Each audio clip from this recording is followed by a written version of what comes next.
Brazil is larger than the entire contiguous United States, all 48 lower states combined.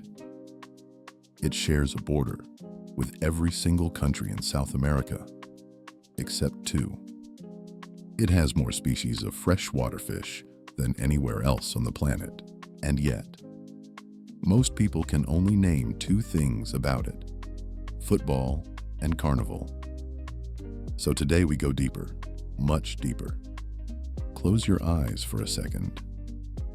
Imagine a place where the world's largest rainforest meets some of the planet's most electric cities, where a single country contains more biodiversity than most continents combined, where the rhythm of life itself seems to move a little faster, a little louder, a little more alive.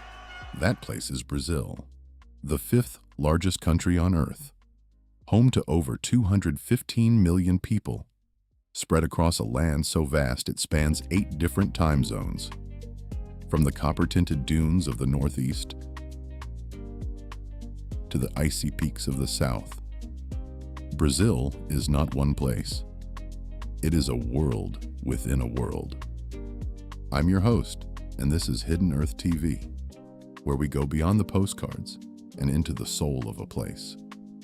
Today, we're diving into Brazil's wild cities and even wilder Amazon, the powerful and often heartbreaking story of its indigenous peoples, the extraordinary food culture that most travelers barely scratch the surface of, and the hidden gems that'll make you rethink everything you thought you knew about this country.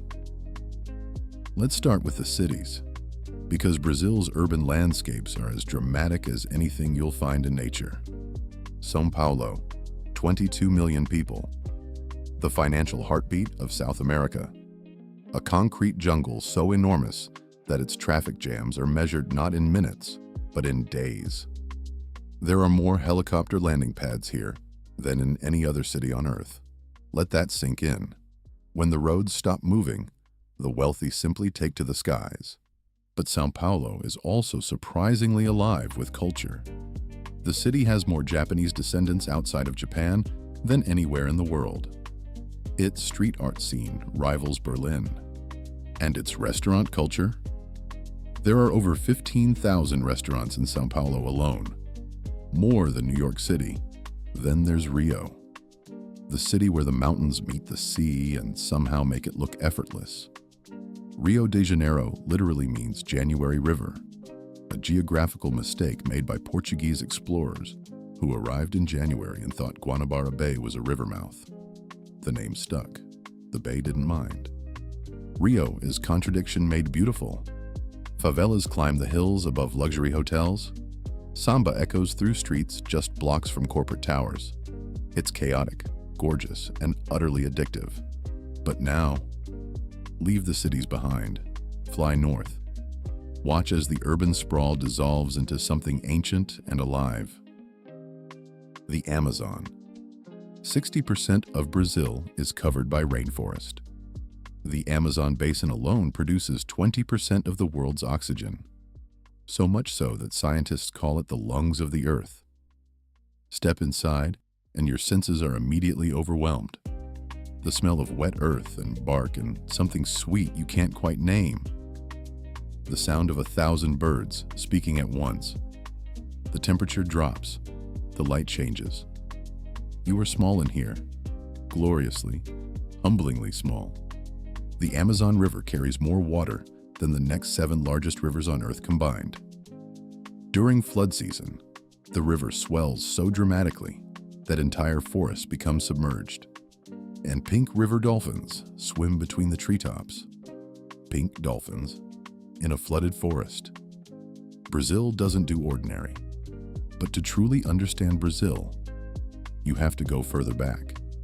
Before the cities, before the highways, before the Portuguese ships appeared on the horizon. You have to meet the people who were here first. When the Portuguese arrived on these shores in 1500, they found a land already full of life. Millions of people, possibly as many as 10 million, lived across what is now Brazil. They spoke hundreds of different languages, They had trade networks, complex spiritual systems, agricultural knowledge that shaped the land over thousands of years. They were not primitive. They were not waiting to be discovered. They were home. The indigenous peoples of Brazil, known collectively as the indigenas, had been building civilizations here for at least 12,000 years. In the Amazon alone, researchers have found evidence of sophisticated settlements, raised earthworks, carefully managed orchards, soil so enriched by generations of human activity that it's still fertile today. Scientists call it terra preta, black earth, and it remains one of the most productive soils on the planet. And then came the ships. The Portuguese colonization of Brazil was brutal and systematic. Indigenous populations were enslaved, displaced, and devastated by European diseases to which they had no immunity. Smallpox, measles, influenza. Entire communities were wiped out within a generation. By the 1800s, an estimated 90% of Brazil's original indigenous population had died. Brazil also became the largest destination for enslaved Africans in the entire transatlantic slave trade. Over 4 million people were forcibly brought from West and Central Africa. More than went to the United States, the Caribbean, and Mexico combined. Their culture, their music, their spirituality, their food, all of it was absorbed into the Brazilian identity, often without acknowledgement and always without consent. Today, Brazil is home to around 900,000 indigenous people, representing 305 distinct ethnic groups and speaking 274 languages. Many communities live deep within the Amazon, maintaining traditions that stretch back millennia. Some, like the Yanomami, are among the largest relatively isolated indigenous groups on the planet. And some have chosen, deliberately, to have no contact with the outside world at all.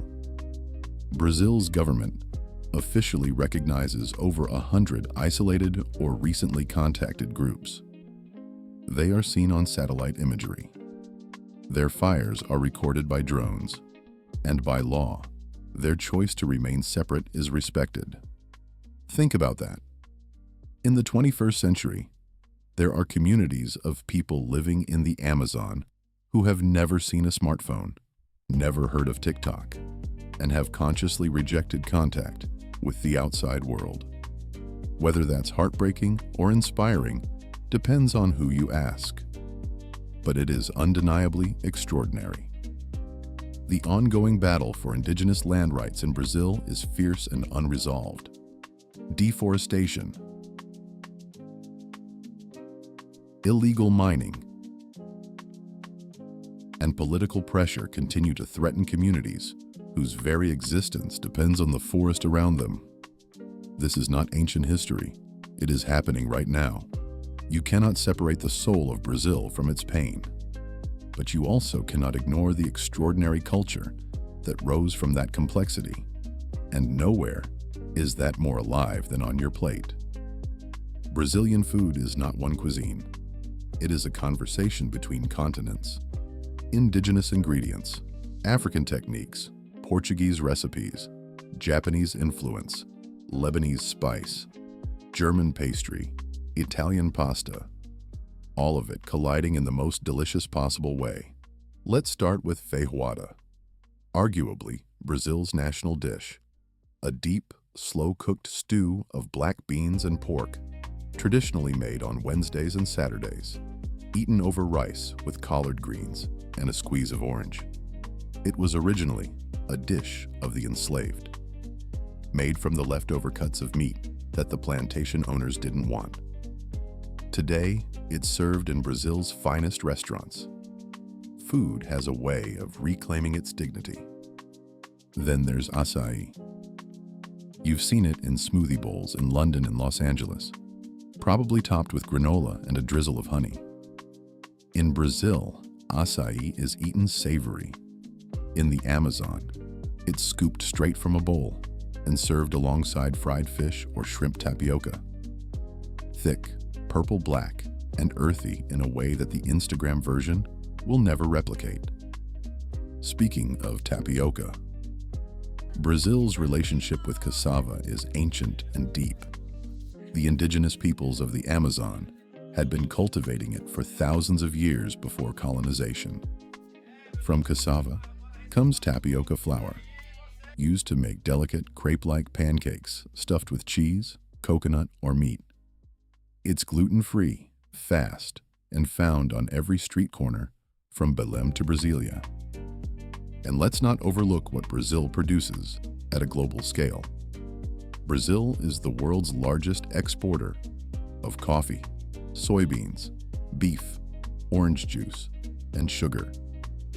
It produces 1/3 of the world's coffee.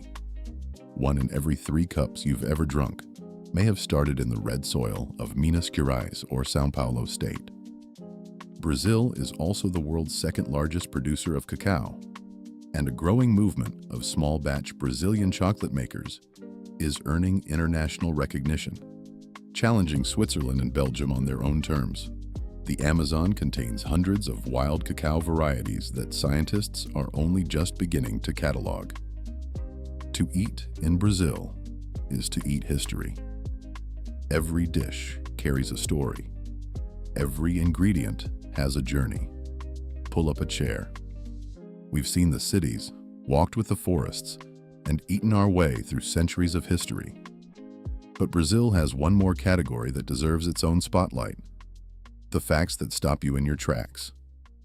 All right, lean in. These ones are good. Fact 1. Brazil has a city built from scratch. Brasília, the capital, didn't exist until 1960. It was literally designed and constructed from an empty plateau in the middle of nowhere, on the orders of President Juscelino Kubitschek, who wanted to drag Brazil's political center away from the coastal elite. The entire city was planned by urban planner Lucio Costa and architect Oscar Niemeyer. Seen from above, it's shaped like an airplane, or a bird, depending on who you ask. It took just 41 months to build. The United Nations named it a World Heritage Site.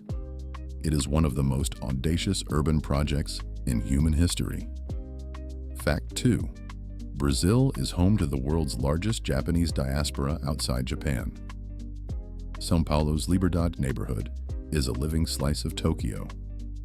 Japanese immigration to Brazil began in 1908, and today, over 1.5 million Brazilians claim Japanese heritage. The result is one of the most surprising fusion cultures you'll ever encounter. Japanese-Brazilian cuisine, architecture, art, and festivals that exist nowhere else on Earth. Fact 3. Brazil once had a monarch. From 1822 to 1889, Brazil was an empire.